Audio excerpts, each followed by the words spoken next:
Welcome back to the Shining Light Press podcast. I'm your host, Freddie Lopez. We have, for the very first time, two exciting guests on our podcast. They are two outstanding people, in some ways famous, or to others infamous. And we have two of New Mexico's top election integrity experts, Professor David Clements and his wife, Erin Clements. So, David, Erin, thank you so much for coming on. Thank you, Freddie. It's great to be here. Hi, Freddie. It's good to see both of you. And start off with you, David. Who is David Clements? Who am I? Cliff Notes version, former law professor, former prosecutor, and based on things that I saw from November 3rd, 2020, I basically said all the things that you're not allowed to say out loud, which is that we've got major problems with our elections and major problems with the medical front, especially with the vaccines. And so that put a very, very big target on my back. And basically I've just tried my best to report on matters of interest to me to get our voices back in elections. And one thing's led to another, from, participating in Mike Lindell's Truth Summit, the Cyber Symposium, Regent University's election postmortem, to helping Erin and many others oversee an audit here in 8 counties. And so we have just learned quite a bit about how our elections work and don't work. And we're just going to continue to work at it until we solve the problem.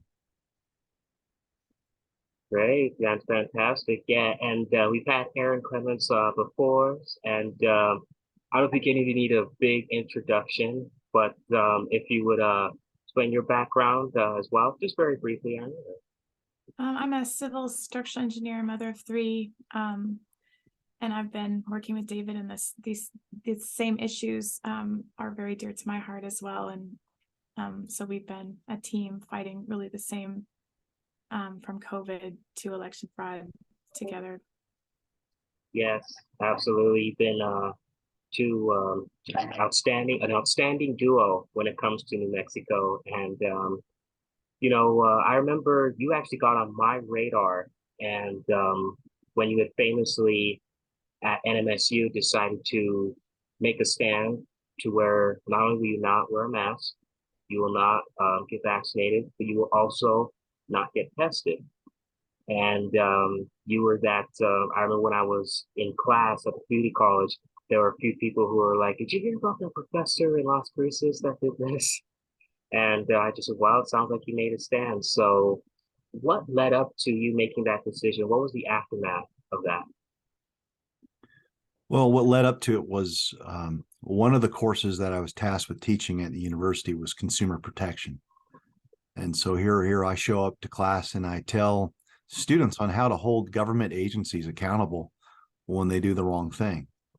So consumer protection is something that you have to understand when you're looking at FDA policies, or whether or not drugs are experimental, or whether or not they have harmful side effects. And everything that I taught them for the past 3 years, I could not reconcile with what was going on with Big Pharma giving blanket immunity to experimental drugs where the VAERS data showed massive injury. And just to put things into context, we pulled the swine flu, I think in 1976, after 32 deaths. And at the time of that video, we had tens of thousands of deaths with the rollout of Moderna, Pfizer, and the Johnson & Johnson vax. So at that point, I teach my students about this thing called informed consent, and informed consent is truly only informed consent if you have the right to say no. And you'll find that there was no right afforded to students or to faculty to say no. In fact, basically the only option you had was to either disenroll, quit, or quit my job. And I knew I was right on the law. I knew that the policies violated federal law. They violated the Deceptive Practices Act. The PCR tests that I refused to use, I wouldn't use because they were flawed and they had false positives across the board. the masks, we were being led to believe that they saved lives when in fact there's no scientific evidence that they actually helped mitigate any risks. And so I had a duty to tell people the truth and do so as a subject matter expert. So I worked behind the scenes for months trying to keep my job by telling people what the real science was. And I've been proven right. I mean, over the past 18 months, the literature finally is being released because there's huge censorship programs in place. The Twitter files have basically shown that there's been huge efforts to censor legitimate science from getting out. And even the figures that I reported when I put out that video that went viral were probably that was probably an underreported figure by a factor of 10. So while I conservatively showed statistics showing tens of thousands of people that were either suffering from heart attacks, blood clots, that was a very, very conservative figure. The aftermath of standing up and putting that out there was that I was terminated about 2 months later. And the tribunal wasn't able to rebut one point of law or medical science. It didn't matter. I was an inconvenient voice. Since my termination, there's been a series of cases that have proven my positions to be legally correct. There was the lifting of the mask mandate with the airlines. I believe that case was out of Florida. And then the Supreme Court also affirmed the unconstitutionality of it out of New York. And so we're starting to see victories in the court system, but I was basically the sacrificial lamb long before that. Right, right. I do remember when that video was first released, it was everyone I remember was talking about it because you had made a stand. What was unique that you didn't just say, I will not wear a mask, I will not I will not get the jab, but you also not take a test. And many folks that, at least state a stand, they've compromised on the test. So I thought that was very, very courageous for you to do that. And when it comes to election integrity, there's been a lot of conversation in regards to what happened in 2022. So many people, I remember Erin and I had touched on this in our interview, is that many people were saying, oh, it was supposed to be a Republican wave, but that didn't happen. It was the abortion issue. I'm still hearing that to this day, that is what happened. Do you believe that is fair to say or no? Well, I watched your all's interview. I really enjoyed it. And Erin, I think, was very, very concise in what she thought. I'll just add this, that we were proven right. I was one of the few voices out there that said, don't buy this red wave nonsense. And it wasn't because I don't believe that Republicans weren't going to turn out in force, because they in fact did. It's just that you're dealing with a rigged system that it doesn't matter what your turnout is, because you have digital manipulation with the machines that we use, and you have a very, very intricate ballot stuffing operation. And that's been borne out through, whether it's the 2,000 mules, whether it's video surveillance footage that we see out of Michigan. The rules have been basically stacked against Republicans. And so what's so frustrating is that Republicans have actually been dominating on registration trends and turnout. And it's like they're getting rebuked as if they didn't do enough. I mean, when you think about this, look, Trump, even if we buy that he got 74 million votes in 2020, people need to realize that that would have been the record, but for the bogus accounting of Biden of having 81 million. There's no way you can shatter every single voting record as a Republican incumbent and in the same breath, shame your Republicans for not getting out the vote. Are you kidding me? And we probably did even better. Arizona was absolutely on fire for Kari Lake. And so what you're seeing is a battle between propaganda narratives, where Republicans are trying to blame Trump for really what wasn't a poor turnout, because actually his predictions and his endorsements, I think he had a 91% victory statistic for the people that he supported. And no president's ever had that. And that's in spite of the cheating. So I think that the narratives that we're seeing out of your legacy media are just absolutely wrong. And the only thing that's keeping us from dominating is just getting rid of these vulnerable aspects of our elections.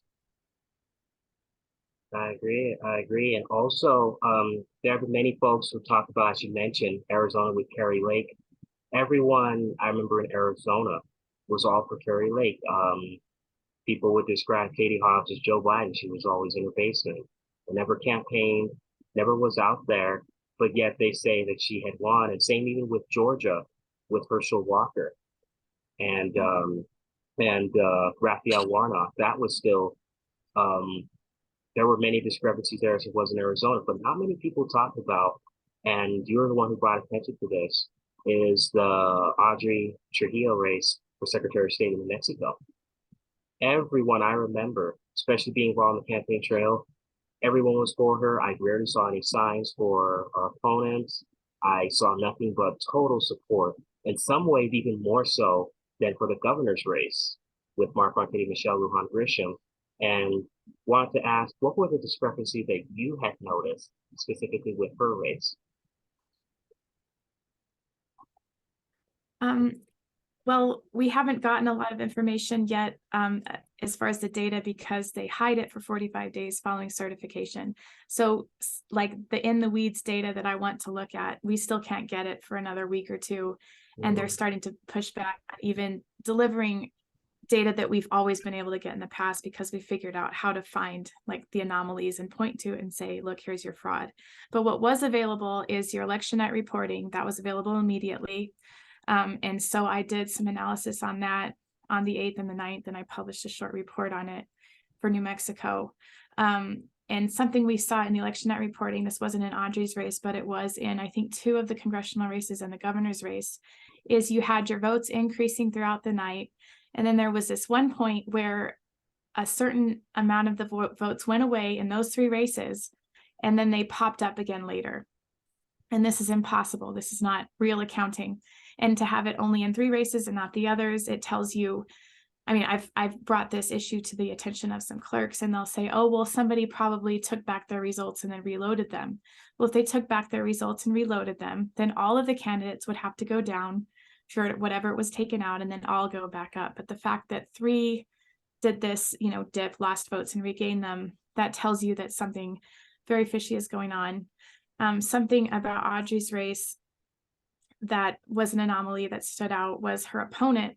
I can't remember the name of the opponent, but it was someone who had no campaign, no sign. I've even heard that she actually moved out of the state before the election, so she shouldn't have even been on the ballot. But somehow this no-name opponent garnered 20,000 votes, which was more than the Libertarian candidate in the governor's race. I think she only got something like 16,000 votes. And the Libertarian candidate in the governor's race actually campaigned. She had signs all over the state. I saw her at several events. So the idea that a no-name person who shouldn't have even been on the ballot, did 0 campaigning, got more votes than the gubernatorial Libertarian candidate, that's not believable. So that tells you. And just to be clear, that this was the opponent, I think, from the Libertarian Party. Yeah. Yeah. And something that Draza Smith is the one who nationally really got people looking at that election night reporting that I'm talking about. And something that she was able to show, she did a very in-depth analysis of every single state in 2020. And she looked at the third-party candidates in her analysis. And something she noticed is that across the country, you would have votes get put into that third-party bucket, and then they would get redistributed, typically to the Democrat. So the Libertarian or the third party votes were always going up and down throughout the election night reporting data. And it was just like it was being used as like a piggy bank to help the algorithm work itself out, whatever it is. And then you had, she showed that there were consistent algorithms used in every state. And then that third party is somehow tied in to make their numbers work out right. I think that's why it's there. So that was really stood out in Audrey's race, and I still don't have we are waiting for cast vote records from every county to try to look there. In 2020, we definitely saw a lot of electronic manipulation happening, as well as ballot stuffing, and I assume that we're going to find it again when we start getting those CVRs for 2022. If we can get them, because right now what you're seeing is a level of just obfuscation of trying to get records. We noticed that after the Moment of Truth summit, when Mike Lindell put out the major call to request them, there are all kinds of new reasons as to why we weren't getting them anymore. And so now what they're doing is they're giving out this raw data that really isn't what the cast vote record is. And they're creating a legal fiction. So the cast vote record is a very, very specific record that tells us whether or not you're seeing natural human voting patterns or you're seeing something that's impossible. And areas in urban areas, Sandoval County, we saw absolutely impossible ordering of votes. There's just no way. Or you're seeing major shifts in data in the difference between in-person voting or mail-in voting. We saw that in Otero County. We saw a 30% shift in how Republicans turned out for the vote versus Democrats, and it's another major deviation of human behavior. The other thing that I'd add to what Erin said is that when you look at all of the polling, Reuters, CNN, Rasmussen, every one of the polls has roughly 2/3 of the Republican Party not trusting our elections, calling them rigged. So Audrey's race in particular, as the chief elections officer candidate, was not a polarizing race. There was a lot of people that were split on whether to vote for Mark Ronchetti or for Karen Bendotti. And there were, you could see that. But when it came to Audrey's race, the party was unified, because even the establishment, they're going to play ball with whoever you've got on the ticket. But most of your election integrity enthusiasts, like Erin and myself, we were very, very supportive of Audrey, because she was someone that did a really, really good job using her platform to shine a light on our problems. So you can have a narrative that tells you that everything's fine, but the reality is that Maggie was sitting on a very, very embarrassing elections operation. And the fact that people were talking about it, the fact that you had people trying to remove Coy Griffin from office, for instance, the fact that we were the ones that reported that the tabulators have printers built in, or that Dominion came in and wiped an election file from 2020, which was illegal. These are not things that sit well with Democrats, independents, Republicans, and that happened on Maggie's watch. So there's an all-time low in confidence for Maggie, yet what we saw on election night, up and down the ticket, was something that was completely contradictory to national polls, where everyone wanted a change of direction. But somehow in New Mexico, Democrats fared better than anyone. It was really a very, very bizarre thing. It certainly was, because we had seen, being on the campaign trail, I saw nothing but support and just outright even hatred of our opponent. And the Libertarian candidate, as we mentioned, she didn't even file a financial disclosure to the Secretary of State, not even a single financial disclosure. Now, if you're a candidate who doesn't file a financial disclosure, you're going to get into so much trouble. Mhm. And yet this individual did not get into trouble at all, at least from what I have heard, nothing. And I think that is an excellent segue that you touched on, David, is that you have all of these people who say, oh, our elections are fair, they're 100% secure, and all of that. 2020 was the most secure election that we've ever had. Yet these are the same people in 2016 that said Trump's not legitimate. Our elections were stolen by Russia, and how that's all going. We're still getting information on how that all played out, and it's just, the blatant hypocrisy is just stunning. I mean, what are your thoughts on that? Well, I think just, the fact that, recently Reuters they did a hit piece on me, and I was identified as like the chief election denier in the country, or I'm like one of a handful. Yet in the same breath, they recognize that their own polls show that 2/3 of the Republican Party hold the same position that I do. I mean, that just shows you that how it's like these folks live in a different world. When 70% of a major party tells you that our elections are rigged, and you still have desperate reporting to somehow suggest that I'm crazy. Look, the fact of the matter is that Erin and I have the truth and the facts on our side. That's the only reason why we've been able to build consensus, build alliances, and continue to be effective. Because if you wanted to destroy our credibility, you're going to have to engage in a debate on the substance of the claims made. And so when you've got Erin's report that she was really the chief author of, initially we were the ones that identified the registration trends being absolutely impossible, where you have the same spikes on the same dates in every county.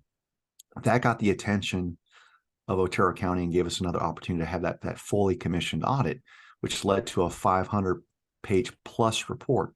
And you'll note that all of the critics out there, none of them want to engage with the substance of the report, which tells us that we're right, and the vast majority of our hypothesis that we had at the outset have been proven to be true. So that information is not going away. If we get this in front of serious scientists, serious mathematicians, serious statisticians, they're all coming away convinced. And so one of the things that I would just share with you and your viewers is that the left, the hard left, doesn't have experts. They have political scientists, they have blowhards, they've got propagandists that like to call people names, but they have no real experts. In fact, the only experts that are out there have been silenced or we don't hear from. So Alex Halderman, for instance, was a big name in the election space from 2016 to 2020. And the left loved using him because the stuff that he was sharing was very critical of the machines, and by extension would have hurt any narrative surrounding Trump winning legitimately. But when Biden was installed, Alex Halderman was put in a broom closet. No one heard from him. But what we found was his report tied to the curling case out of Georgia. That's where we had Judge Nina Totenberg tell everyone it's not a question of whether Dominion can be exploited. It's a question of when. And that case and his report has still been put under seal. Well, CISA put out that report saying, yes, in fact, we are concerned about the vulnerabilities of Dominion, and they were citing the findings of Alex Halderman. So, what you find is even when the left has an expert, they really are actually justifying our positions, just like the videos that you mentioned, where there's an hour plus of politicians from Amy Klobuchar, Hillary Clinton, Kamala Harris, telling everyone about how easy the machines are to be hacked. And yet the press doesn't ask them any questions. It doesn't appear that Democrats, hardline Democrats, are asking their own party those questions. So it's weird, like to be written about, to be demeaned, to be defamed, to be slandered, yet to have a consensus of a clear majority of the American people that see the cracks just like we do, maybe not with as much precision, but Erin and I are very proud of the work that we've done and the people that we've worked with, the canvassers that went out there to shine a giant light on this. And we're also seeing massive problems in Brazil, who use the same machines, the same software. You've got massive protests going on over 2 months now with millions and millions of people in the streets. And if there wasn't a problem with these machines, folks, no one would be protesting. We wouldn't be spending this time here. So where there's smoke, there's fire, and we got to get to the bottom of it. And that's what we're committed to doing this calendar year. That is fantastic. Yeah, we're even seeing that recently that Kara Curie had reported that Sandoval County, which I'm actually amazed it took them this long to write a piece, to where, and it's been going on for months, where Sandoval County, where people would go to the commissioners and say, we want to focus on the election. We want you to do something about it. And you hear these commissioners saying, oh, it's hard to get more things done because these people are constantly distracting. Well, then if it's too distracting, why don't you clear up that issue? Why don't you actually focus on issue instead of just saying, oh, it doesn't exist, it doesn't. And then this is the most part that is so difficult for me to understand is just, why is it that you show all this evidence to prove, and then all of a sudden it's censored? Like, oh, don't talk about it. You're censored on the mainstream social media platforms, whether it's Facebook, Twitter, and even though Twitter is becoming less and less censorship oriented, there is still censorship, everywhere. We're seeing it with the Twitter files that Elon Musk has released, and it's like, what do they have to hide? If they say everything is so secure, then why are they saying don't talk about it? In fact, we're going to censor you if you mention anything about it. We'll demean you if you say anything about it. We'll call you names. And it's just, what does that tell you? I mean, what does that tell you mean? It tells me something quite a bit. Right. The censors have never been on the right side of history. And if we don't know that by now, I mean, we're ignorant. I talked to John Veltri this morning. I heard about that hit piece that KRQE did against the Sandoval County Patriots, who have been going to their commission for almost a full calendar year. Every single meeting they go and they give them a coherent, enlightening bit of information that they can use to fix their elections, and to have them react in as though exercising your First Amendment right is a threat to the commission, when their job is to listen to their constituents and do what they want them to do. And I've never seen so much dedication out of a group of people to consistently and patiently instruct these people on what they should be doing. I mean, they're giving them concrete things that is within their power to do to fix the election, to help them lobby to the legislature. And I mean, it's just all written out for them. All they have to do is do it. They're holding their hand. They're giving them everything they need. And for them to go to the media that way and drum up this hit piece, which they didn't tell the one commissioner about, Jay Block, not Jay Block, Jay. Yeah. Jay Block. Okay. Jay Block. They didn't go to him. They didn't ask him his opinion because they know he's on the side of the election integrity people. And so they have this like secret meeting with the commissioners and the media, and they come out with this hit piece, which it's interesting that you brought up Twitter, because that they're doing that at the same time that Twitter is showing all this censorship. It just shows that this tactic of, using smears to try to shut people up, like that's all getting exposed. Now we can see exactly what you're doing. And it's crazy to me that the same week that the House of Representatives announces that they're going to investigate the weaponization of government, that you have the Sandoval County Commission essentially doing that against these people. Yeah, and I would add that John Veltri, Ramona Goolsby, you've got just so many wonderfully dedicated people in Sandoval. They're articulate, they're substantive. They bring up many of the arguments and stuff that we helped unearth, like the lack of certification of machines, the lapsing of accreditation of the labs. These are facts. They're undisputed. And so they bring that to their attention in order to restore the election trust. And initially you had some commissioners like David Hale, who was blown away by the presentation. And then slowly you just get the sense that the lobbyists for Dominion or the Daniel Ivy Sotos of the world basically get their ear and convince them that there's nothing that they can do. And so instead of working with us to get to a solution, they work against their constituents. And here we're at an impasse, because look, the solution's got to be restoring trust. But you can only restore trust if you listen to the people that know what they're talking about and get some solutions. So Chairman Meeks has been an absolute tyrant. He's had people removed from the meeting. You want to talk about rudeness, directing sheriffs to silence people. They've declined to even have public comment on critical votes, especially the certification of the primary election. I saw 2 people escorted by sheriffs. They had 24 sheriffs in that room, forming a line between the commission and their constituents while they sleeked out the back door like a bunch of cowards. So right now they are resorting to using the media to demonize people that actually have the best interest of Sandoval County in their elections. And so you've got one hero there, you've got Jay Block, and then you've got the rest of them. And they're exposing themselves, and that's fine, because there's going to be an accounting for that cowardice. And they've doubled down and they want to ignore the problem. But here's the deal: the truth is the truth, and we're winning. We're not just winning; we're dominating this debate. If you can get it to the court of public opinion, you've got a few gatekeepers. You've got some newspapers that people don't read. You've got some news stations that people don't watch. And what you're seeing is on social media, the emergence of the patriot journalists, the citizen journalists that have millions and millions of collective followers. And that's the reason why 2/3 of the Republican Party knows that our elections are a sham. It's because they're not paying attention to KRQE. They're not paying attention to CNN. They're not paying attention to the Albuquerque Journal. I mean, it's an old platform. So they're living on borrowed time, and that's good news. So, I just want to say hats off to John Beltry and the Sandoval crew.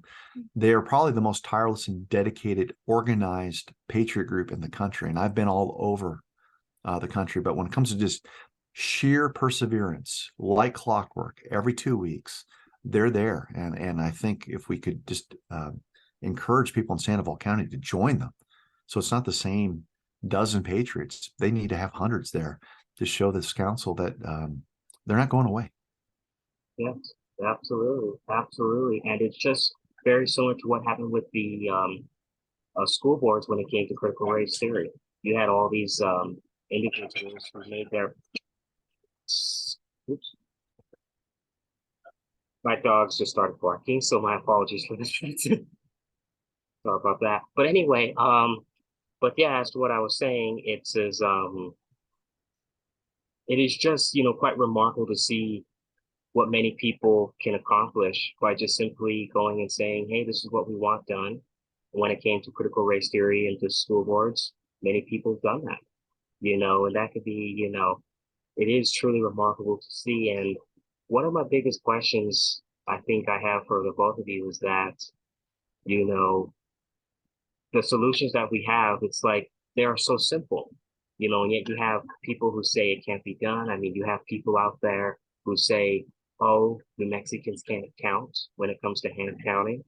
That is just, it's just ridiculous. You have these solutions, but yeah, there's one side telling you, oh, that's not the way you do it. I mean, it's like, what do you believe is the biggest solution of all that you believe that can be done for election integrity as a whole? Well, the ones that say, well, what we're asking for is we want to hand count our paper ballots. And they're saying, well, it's going to be too inaccurate. It's going to take too long, even though that's exactly what we did for quite some time, a couple hundred years. So something that this movement has done is not only have we delved into the existing system, explained all of the vulnerabilities of the system, we've delved into the data, explained, here's how there's fraud here. Here's where it could be coming in. Here's the problems with your registration database. Here's the problems with all the NGOs surrounding the election apparatus and influencing it to push it to the left. And so another thing that has recently been done by several in the election integrity movement is to just start demonstrating hand counting procedures. So they've come up with a couple of different models of hand counting. They've made videos about it. They've written handbooks about it. They've done, the investigation of the accuracy of it, how you would design it to make sure it's accurate and bipartisan and everybody can trust it and anyone can do it with very little training. I mean, so all of that is there. You could implement it very quickly because it's all that legwork has been done. So, what we're asking for is hand counted paper ballots and to protect our registration system, which is definitely compromised. I got about 1,000 pages of emails from, we've been mentioned Daniel Ivy Soto. He's a senator who also makes money advising clerks what to do, Democrat. So there's lots of conflict of interest there, but we got a whole bunch of his emails to a particular county clerk, and this county clerk put in a help ticket to the Secretary of State saying that a voter had come in complaining that her grandma was registered to vote when she went into the MVD, but she knows for a fact that they declined the option to register to vote, but she was registered anyway, and somebody sent her a registration card. Now, I've been saying for 18 months that this system is compromised because you can see it in the data. And here you have an example given to a county clerk of somebody who knows for a fact that they were not registered, but they were registered. The MVD somehow registered them anyway. So the system is compromised. We found multiple instances just like that when we went canvassing door to door in Otero County. We talked to something like 2,000 or 3,000 people and found a few dozen who said, I'm not registered, but yet they were registered. So those are the two things we need to do. We need to hand count our paper ballots. We need to get our registration database into the hands of the county clerk. It should not be on a centralized database that has all these access points at every MVD office. It, you know, if the MVD registers people, it should be on paper. The paper should get mailed to the county clerk so that we don't have this, it's compromised the way it stands. Yeah, well, Aaron and I participated in a election integrity event out of Missouri, and they basically did time studies. And all they did was use the existing laws on the books for hand counting. So what they found out back in the 1970s, there was laws implemented, and New Mexico and every other state has those laws on the books. We just, when we modernized and went to the computer systems, we stopped using or following those laws, but they worked and they followed it to the T. So while we were giving this presentation with Mike Lindell and Dr. Frank, there was a camera on a crew following those statutes by the T for hand counting. And it's what you'll find is that it's very, very easy to count 500, 600 ballots with a very, very small group. And if you go into any precinct center, you're going to have one person that gives you a pen, one person that checks you in, one person that walks you over there. We already have the requisite numbers to carry out the hand counting in a very, very time-sensitive way. And here's the other thing, in New Mexico, this is actually very doable because our population is not that great. So with the exception of Bernalillo County, which you would need more staffing, 90% of the state, you could actually easily do hand counting in reasonably sized precincts. And then it's just a question of having planning to have the numbers in place in places like Bernalillo County to pull it off. It's not that difficult. It isn't. It isn't. These are very simple solutions that everyone can come to the table. It looks like we're gonna have to cut this section to a second part because the time's coming down really quick. But yeah, what I'll do is I'll get this to another section, but I still want to continue this conversation. So we'll see you just in the next part.